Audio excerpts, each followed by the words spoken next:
Trajneri i Laçit Sansoj ka folur së fundmi për Ernest Muçin dhe golin e shënuar me Trabzonsporin. I ftuar në emisionin Megasport në aty CNN, tekniku ka thënë se nëse Muçi vazhdon të luajë kështu, trajneri kombëtar Silvinho s'ka nga të shkojë dhe duhet ta ftojë. Silvinho nuk është babagjyshi që ndan çokolata. Fanellën e kombëtares së shtetit tënd duhet ta fitosh, jo ta marrësh dhuratë, ta jep trajneri. Silvinho nuk është babagjyshi, duhet ta kuptojmë këtë. Ernest Muçi kishte një fat të keq që ishte te Beşiktashi, që ishte në krizë totale.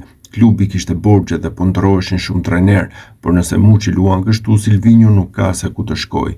Dua të komplimentoj dhe Armand Dukën për vizionin e madh të guximin që kishte me Silvinhon, që nga 1945, pra gati 80 vite, në Europë kishin ardhur vetëm 2 trajnerë të Brazilit.